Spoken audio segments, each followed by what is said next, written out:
Pihak Garuda beralasan meninggalkan rombongan Menteri Desa dan PDT tersebut karena Marwan Jafar dan rombongan terlambat datang ke bandara.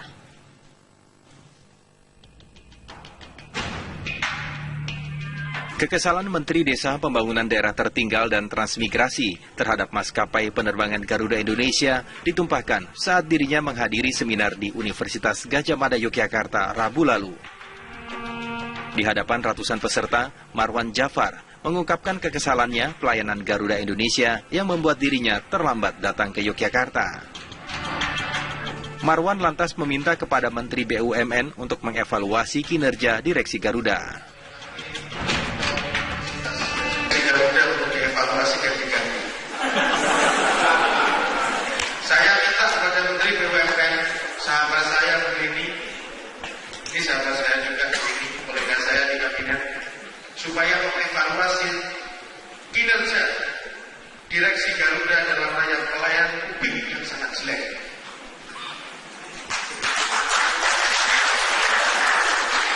Mereka kalau delay kan seenak-enaknya. Kalau kita telah 1 menit ditinggal, tapi kalau delay 2 jam, 3 jam kita di bandara, mereka nggak ada sanksi, nggak ada apa.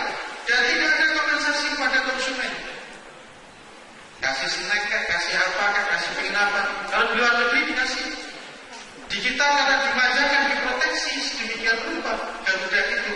Dan rugi terus, nggak pernah untung. Benar, Garuda itu nggak pernah untung, rugi terus. Ini sebagai contoh bahwa ketika Bapak Presiden ketika ini menggenjot reformasi, percepatan, apa segala macam, akselerasi, tapi direksinya lemah. Tidak ada bimbingan yang baik kepada manajemen dan sumber daya manusia, terutama di Garuda. Bahkan Marwan menilai proteksi yang dilakukan pemerintah terhadap Garuda Indonesia membuat maskapai penerbangan lain dianaktirikan. Marwan memberi contoh saat maskapai penerbangan Lion Air yang berencana membuat bandara di Lebak, Banten. Sementara di satu sisi ini diproteksi habis ini Garuda negara. Sementara di sisi lain penerbangan yang lain tidak diproteksi, bahkan dianaktirikan. Saya ambil contoh sederhana. Ini kita mengalami segini. Lion Air itu membuat bandara di Lebak. Itu investasinya senilai 5 triliun. Akan dibuat konektivitas sampai Jakarta. Dia bikin penerbangan ke Dubai, Timur Tengah, dan segala macam kota besar ini. Itu Lebak dan sekitarnya kalau dibuat bandara internasional yang modern dan luar biasa, pertumbuhan ekonomi pasti akan luar biasa juga. Penyerapan tenaga kerja juga luar biasa. Ini dianaktirikan. Gara-gara memproteksi Garuda, tapi Garudanya bobrok. Tolong catat wartawan apa-apa, saya bicara.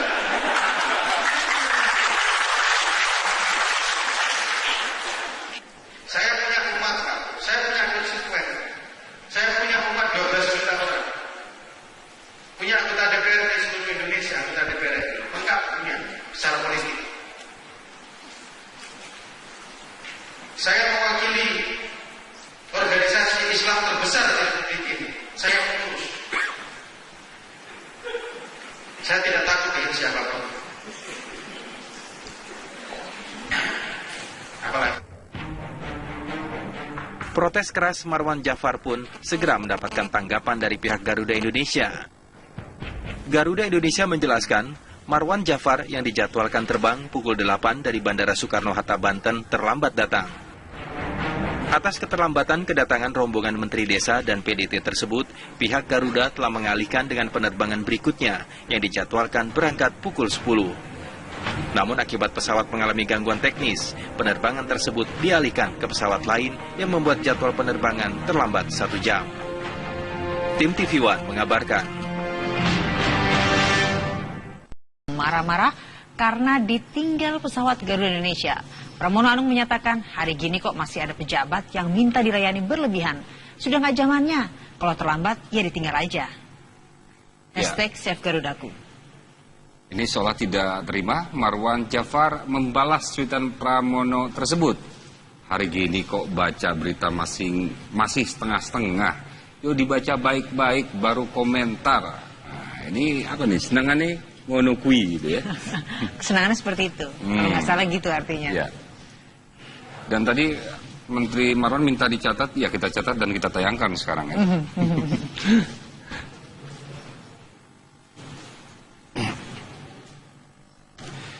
Ya, dan pernyataan Menteri Desa Pembangunan Daerah Tertinggal dan Transmigrasi Marwan Jafar agar jajaran direksi maskapai Garuda diganti sedang menjadi perhatian publik, terutama pengguna media sosial. Menanggapi hal tersebut, netizen pun ramai berkomentar.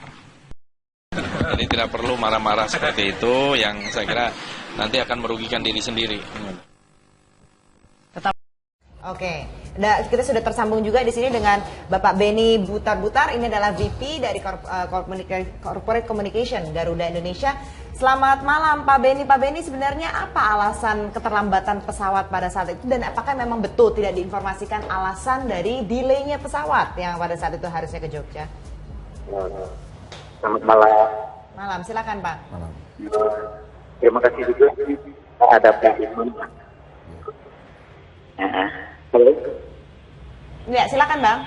Ya, pertama sebenarnya terima kasih kami sampaikan juga masukan yang diberikan oleh Pak Menteri. Bagi kami Garuda Indonesia itu penting masukan untuk input seperti itu karena bisa menjadi perbaikan untuk mempertahankan reputasi sebagai maskapai bintang 5. Kita pertama-tama terima kasih dan juga sekaligus minta maaf gitu kalau ada keterlambatan, tapi hal ini jauh sebenarnya tidak akan terjadi jika kedua waktu kedatangan pertama kali itu bisa tepat waktu. Itu sebabnya maskapai Garuda sejak awal ketika sebelum mau berangkat itu sudah memberitahu semua bahwa ada panggilan terakhir bagi para penumpang untuk datang. Dan seperti yang kita sampaikan sebelumnya ke media bahwa pukul 8 itu tugas sudah harus melakukan boarding gate. Tapi penumpang VIP kita belum ada. Sehingga kami sesuai standar penerbangan itu harus terbang on time. Nah, on time ini penting karena itu dapat memperlancar penerbangan berikutnya. Memang setelah kita mengetahui itu ada penumpang VIP Pak Menteri, itu kita bantu untuk ikut penerbangan yang selanjutnya. Sayangnya memang penerbangan yang jam 10 itu mengalami gangguan teknis. Nah itu sebenarnya ketika dicek kita bisa mengetahui apakah bisa kerusakan atau gangguan teknis kita atasi dengan cepat atau tidak. Setelah kita lihat memerlukan waktu lama, kita pun memutuskan segera untuk mengganti pesawat. Gitu. Nah, jadi memang diperlukan waktu yang cukup signifikan begitu untuk mengganti pesawat dan lain-lain gitu Bang? Nah, sebenarnya yang dimaksud signifikan itu adalah di waktu. Kita lihat perbaikan memerlukan waktu yang cukup panjang gitu. Kita harus ganti pesawat karena yang penting adalah pada saat pergantian pesawat itu proses penyerangan penumpang, proses penyerangan bagasi, kargo, dan catering dan menaikkan kembali ke pesawat selanjutnya. Dan tempo 1 jam itu sudah lebih cepat dari yang semestinya sih. Oke. Jadi tapi diberitahukan nggak Bang alasannya kenapa ini Dayang Aziz. Ya, selamat sore Divi dan juga Sinta dan juga pemirsa. Memang benar sekali pada siang tadi Polres Jakarta Utara menangkap Abdul Aziz atau yang lebih dikenal sebagai Dayang Aziz pada siang hari di salah satu kos di wilayah Jakarta Pusat. Memang menurut informasi yang kami dapatkan setelah ditangkap langsung Dayang Aziz atau Abdul Aziz ini mendapatkan pemeriksaan secara intensif. Dan sore hari tadi kuasa hukumnya Rasman Nasution juga sudah datang dan untuk menyampaikan langsung untuk melihat jalannya langsung pemeriksaan. Hingga saat ini memang Dayang Aziz masih diperiksa dan kami belum mengetahui apa statement selanjutnya. Memang informasi yang kami dapatkan dari pihak kepolisian, polisi sudah mengantongi 4 dari 5 alat bukti. Salah satunya adalah MCB yang ditemukan yang bukan milik PLN di daerah Kalijodo. Dan berikut pemirsa pernyataan Kapolres dari Jakarta Utara, Kombes Pol Daniel Boli Tifona. Dan berikut pernyataannya untuk Anda.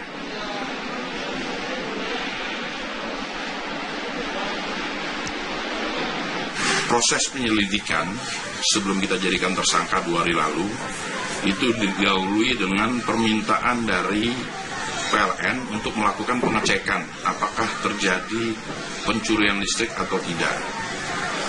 Pada saat turun ke lapangan, PLN didampingi oleh dari anggota Polres, kemudian tetangganya DA, kemudian RT, RW, Lurah, Camat, semua ikut. Dan pada saat pengecekan di TKP atau rumahnya DA tersebut, dengan jelas di foto ada bahasanya itu cangklongan, dikaitkan. Nah, itu bahasa PLN, itulah yang dikatakan pencurian listrik.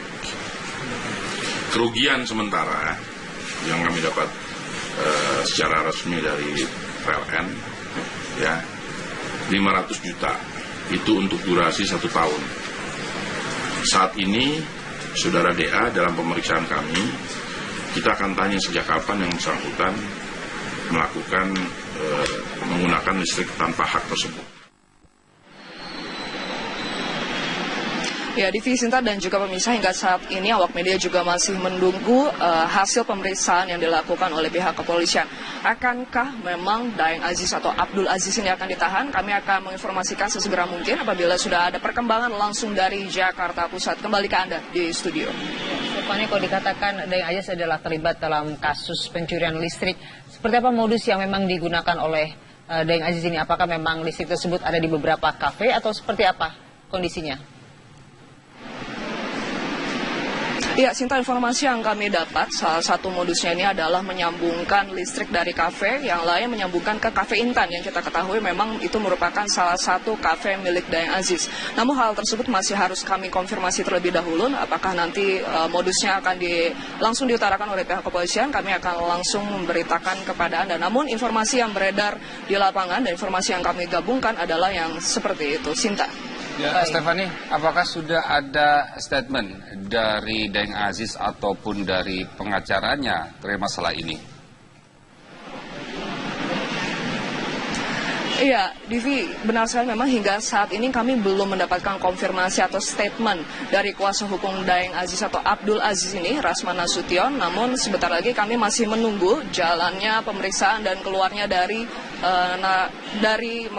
pengacaranya Abdul Aziz, Rasman Nasution. Divi.